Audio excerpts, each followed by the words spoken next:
Yo, what is up, guys? And today, finally, as promised, I will be making a prediction video for the upcoming week of college football that happens to be week number 9. So we are already more than halfway done with the college football regular season, at least.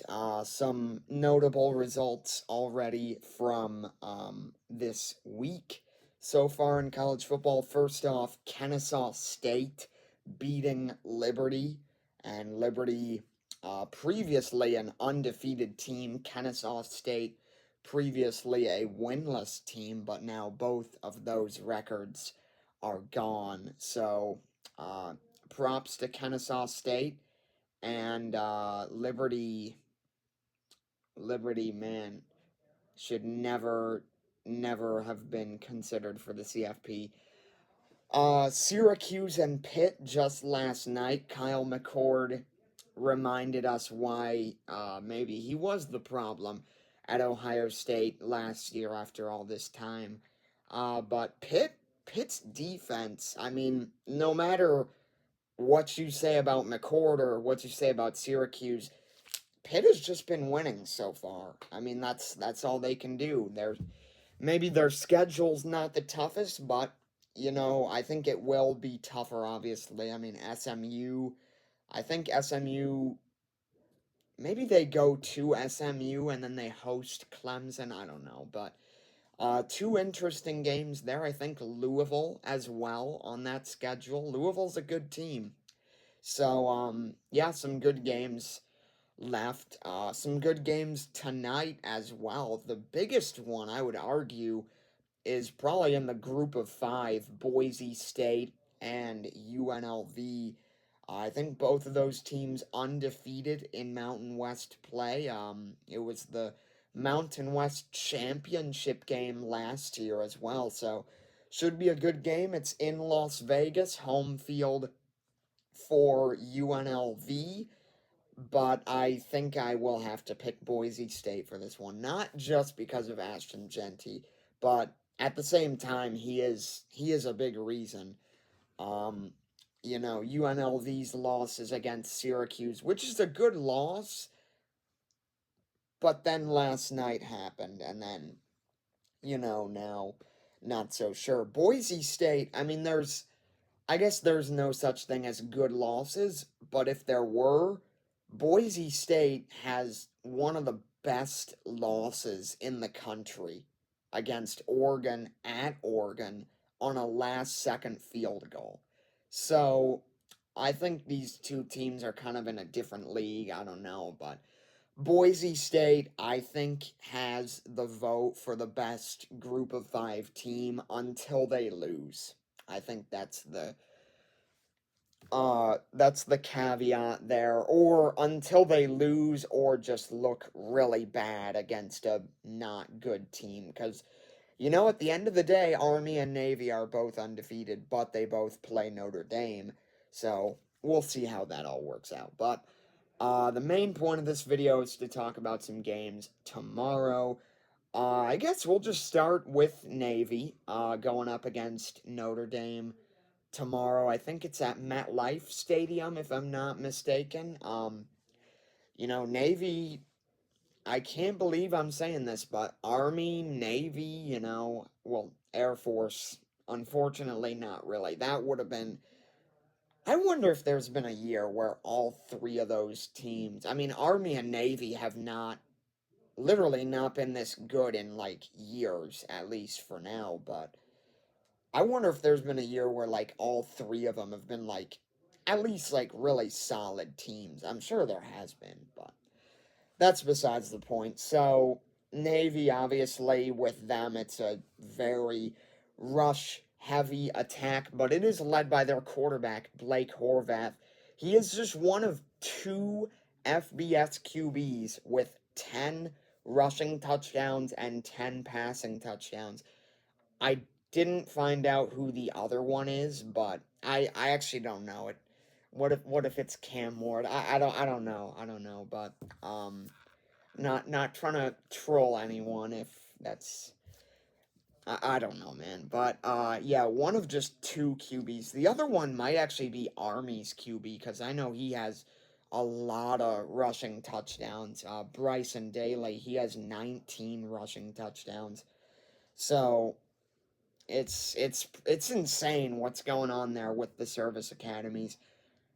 I think I'm probably not the only one to say I think like pretty much everyone will be cheering for Navy unless you're a Notre Dame fan or you're just Catholic, I don't know, but um I don't see it happening, you know. Navy fan or Notre Dame fans, excuse me, are probably going to travel well and all that schnaz. So, you know, I think Notre Dame will probably win this one. I think it'll be a close game, and then I think they'll just run away with their number one fingers in the air, beating Navy by 3. And Notre Dame pisses me off, man. That we play them next year. We might actually go to that game. It's gonna be pretty entertaining for sure. Anyways, besides the point. Moving on, so I've got Notre Dame for that one. Illinois, Oregon. Illinois with a big win last Saturday over Michigan. Now they go on the road to face Oregon, who I believe this is their second week now at the number one spot. And I think the spread, first off, is like 21 and a half. I don't think that's an accurate spread. I think Illinois covers, but they don't win. I think Oregon should win this one. Keyword should. They've just got too many offensive, defensive weapons. Illinois has just not faced a team of this caliber. Oh, well, they faced Penn State. No, no. Penn State, it just pisses me off that Penn State is number 3 because I'm just waiting. I feel like I'm waiting for them to be exposed. Maybe it's tomorrow night. You know, Wisconsin has very quietly gone 5-2. You know, a lot of people forgot about them after they lost big to Alabama, lost to USC, they lost Tyler Van Dyke, but they've won 3 straight now. So, it would be very it would be nice if Wisconsin won tomorrow night, let's just say that, but you know, I don't know. I feel like this might be a game where Penn State just shows out and they like, you know, really show that they're like kind of meant to be where they are, but maybe not, you know. I called that USC game. I thought USC was actually going to win, and I don't know how they didn't, to be completely honest, but you know, it is what it is. So where am I? I have Oregon beating Illinois. Moving on. Texas Vanderbilt. Uh Vanderbilt, man, they they have just been the most confusing team. How did they lose to Georgia State but then beat Alabama? Like, I don't know. The amount of like transitive property wins that are going around with like all the teams that Georgia State has lost to. I think you can get from like Old Dominion to like Georgia now. It's insane. Shout out Old Dominion for a nice win last night as well over Georgia Southern. They now have control of the SE or they do not have control of the SEC. Control of the Sun Belt East, the other southeastern conference down there. Shout out Colton Joseph, their QB. He's a real baller down there for the Monarchs. So they have control of that division, which means if they win out, then they're gonna go to the championship. So yeah, shout out Old Dominion. Where am I? Texas and Vanderbilt. Yes. I think Texas gets revenge for this. It would be insane if they did, but or if Vanderbilt did per se, but I think Texas, again, just too many weapons. Although we said that about Alabama, and look how that turned out. So I don't. Is Vanderbilt truly a top 25 team? I mean, so far, it's hard to say that they're not. But, I don't know. I think Texas gets this one. Mizzou, Alabama, I don't know. Brady Cook, I think he's been having some injury problems. Mizzou, I feel like they just lost to Texas A&M that one time, and everyone forgot about them. That's still their only loss, but I think Alabama's going to be too much for them.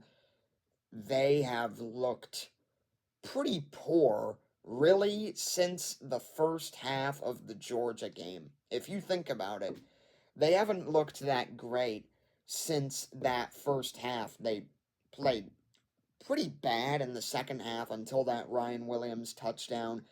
And then the loss to Vandy, the close game against South Carolina, and another loss against a struggling Tennessee team.